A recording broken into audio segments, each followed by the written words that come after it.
এই যে একদম ফুলকো ফুলকো তালের লুচি খাবে এখন। একটু সবাইকে হাই করে দাও। একদম ফুলকো ফুলকো তালের লুচি। তোমরাও কিন্তু এইভাবে একবার বাড়ি দেখলেই তো কত সহজ এই রেসিপিটা তালের লুচি। আমরা মনে করি হয়তো অনেক কঠিন, কিন্তু একদমই না। একবার হলো বাড়িতে এইভাবে একবার ট্রাই করো। খুবই নমস্কার বন্ধুরা, তোমাদের সবাইকে স্বাগত জানাই বন্যা রান্নাঘরে। আজকেও কিন্তু নতুন একটা রেসিপি নিয়ে চলে এসেছি। আজকে বানাবো হচ্ছে পাকা তালের পুরি বা লুচি, যেটাই বলে না একটা একদম নতুন একটা রেসিপি। পাকা তালের তো অনেক ধরনের রেসিপি আমি তোমাদের দেখিয়েছি, তো এটাও একটা নতুন রেসিপি। আজকে বানাবো হচ্ছে পাকা তালের লুচি। এটা বানাবো আটা দিয়ে, তোমরা চাইলে কিন্তু ময়দা দিয়েও বানাতে পারো। তো পাকা তালটা আগে থেকেই কিন্তু আমি পাকা তালের যে পাল্পটা আমি বের করে রেখেছি। এই দেখো, এই যে এখানে কিন্তু এক বাটি পাকা তালের পাল্প আছে। তো এটা দিয়ে কিন্তু আজকের পুরি বা লুচিটা বানাবো। তো যে সকল বন্ধুরা নতুন আমার চ্যানেলে ফেসবুক থেকে দেখলে অবশ্যই পেজটি ফলো করবে, আর ইউটিউব থেকে দেখলে অবশ্যই চ্যানেলটি সাবস্ক্রাইব করবে। কিভাবে আমি এই পাকা তালের লুচিটা বানাই, তো প্রথম থেকে শেষ পর্যন্ত ভিডিওটি দেখতে থাকো। আশা করি তোমাদের অনেক অনেক ভালো লাগবে। এখানে বড় একটা পাত্র নিয়ে নিয়েছি। এখান থেকে কিন্তু যে তালের পাল্পটা আমি রেখেছিলাম সেখান থেকে কিন্তু নিয়ে নেবো পরিমাণ মতো। এই যে অর্ধেকটা তালের পিঠে দিয়ে দেবো সামান্য পরিমাণ লবণ, আর দিয়ে দেবো হচ্ছে 1 চামচ চিনি। তালটা কিন্তু মিষ্টি আছে, তারপরেও কিন্তু আমি 1 চামচ চিনি দিচ্ছি। তোমরা চাইলে চিনিটা নাও দিতে পারো। চিনি আর লবণটা দিয়ে কিন্তু একটু মিশিয়ে নেবো তাল। লবণ আর চিনি কিন্তু খুব সুন্দর করে মিশিয়ে নিয়েছি। এখন আমি এই যে এখানে নিয়েছি গমের আটা।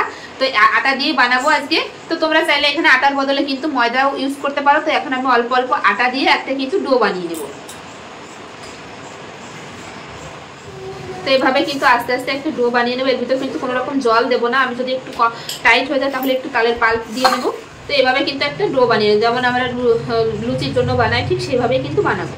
তো খুব সুন্দর করে কিন্তু একটা ডো বানিয়েছি। এই ডোটা না বেশি নরম হবে না বেশি শক্ত হবে, ঠিক আছে এরকম হবে। তখন আমি এটা ঢাকা দিয়ে কিন্তু আধা ঘন্টা রেখে দেবো, তারপরে ফিরে আসি। এই সাইডে গ্যাস ধরে গ্যাসের উপর কড়াই বসিয়ে দিয়েছি। এখন কিন্তু ওই লুচিগুলো ভাজার জন্য দিয়ে দেবো হচ্ছে সাদা তেল। কড়াইতে তেল গরম হতে হতে ওই সাইডে লুচিগুলো বানিয়ে নেবো।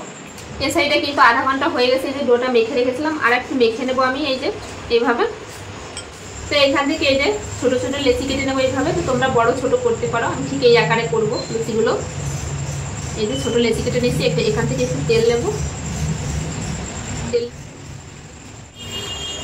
তো যেমন আমরা লুচি বেলি ঠিক সেইভাবেই বেলে নেবো। এই যে একটা লুচি কিন্তু বেলে নিয়েছি। এই সাইডে তেল গরম হতে থাক, এই সাইডে আমি লুচিগুলো বেলে নেবো সব। এই যে একটা প্লেটে রেখে দেবো। একটা লুচি কিন্তু আমি বেলে নেবো একইভাবে। এই যে খুব ছোট একটা ভিডিও কিন্তু, আর এই লুচিগুলো খেতে কিন্তু খুবই ভালো লাগে। এই যে একটা লুচি কিন্তু আমি বেলে নিয়েছি,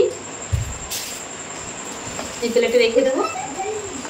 এইভাবে সব লুচিগুলো কিন্তু আমি বেলে নেব। এই যে একটা লুচি কিন্তু বেলে নিয়েছি। এই যে অনেকগুলো লুচি কিন্তু আমি এই যে বেলে নিয়েছি। এই সাইডে কিন্তু তেলও গরম হয়ে গেছে। এখন আমি লুচিগুলো ভেজে নেব।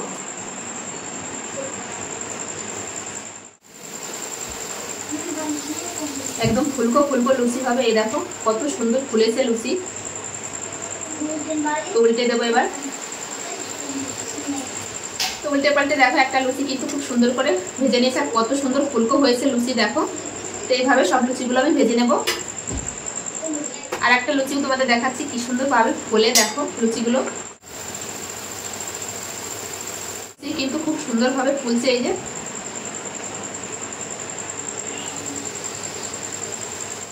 একদম ফুলকো ফুলকো তালের লুচি।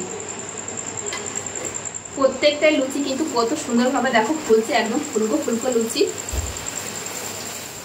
দেখো ফুলে কিন্তু উপরে কিন্তু ফেটে যাচ্ছে, এতটাই ফুলছে।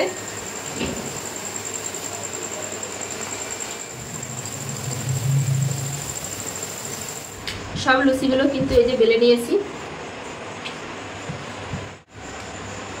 এটাই হচ্ছে লাস্ট। সব লুচিগুলো বেলে নিয়েছি, আবারও ভেজে নেব।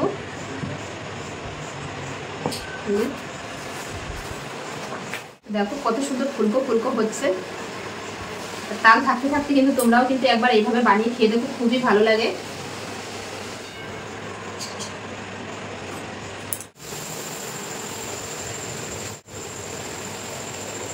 দেখো আমি এই সাইডে লুচি বানাচ্ছি। এই যে তালের লুচি, আর আমার ছেলে চলে এসেছে খেতে। এই যে একদম ফুলকো ফুলকো তালের লুচি খাবে এখন।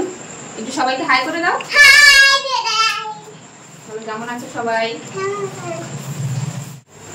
ভাজতে ইচ্ছে করছে, এত সুন্দর ফুলকো ফুলকো হচ্ছে লুচিগুলো।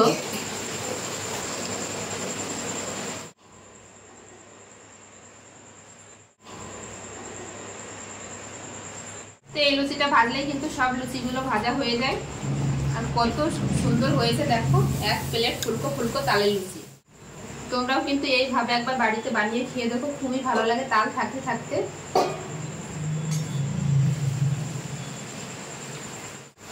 তো দেখো দেখতে দেখতে কিন্তু সব লুচিগুলো আমার ভাজা হয়ে গেল।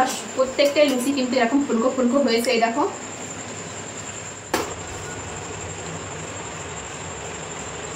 দেখলেই তো কত সহজ এই রেসিপিটা তালের লুচি। আমরা মনে করি হয়তো অনেক কঠিন, কিন্তু একদমই না। একবার হলো বাড়িতে এইভাবে একবার ট্রাই করো, খুবই ভালো লাগে বন্ধুরা। আমরা তো এমনি সাধারণ লুচি বানিয়ে খেয়ে থাকি, তো একবার এই তাল দিয়ে কিন্তু একবার এইভাবে লুচি বানিয়ে খেয়ে দেখো, স্বাদটা কিন্তু একদম অন্যরকম লাগবে, খেতেও কিন্তু খুব ভালো লাগবে। তো চলো বন্ধুরা, আজকের মতন ভিডিওটা এখানেই শেষ করছি, আর বেশি বড় করছি না। তো যে সকল বন্ধুরা নতুন ফেসবুক থেকে দেখলে অবশ্যই পেজটি ফলো করবে, আর ইউটিউব থেকে দেখলে অবশ্যই চ্যানেলটি সাবস্ক্রাইব করবে। আজকের এই তালের লুচি কেমন লাগলো কমেন্ট করতে কিন্তু ভুলবে না। তো চলো সবাই ভালো থেকো, সুস্থ থেকো, ফিরে আসছি নতুন কোনো রেসিপির সঙ্গে। আর কেমন লাগলো রেসিপিটা অবশ্যই কমেন্টে জানিও।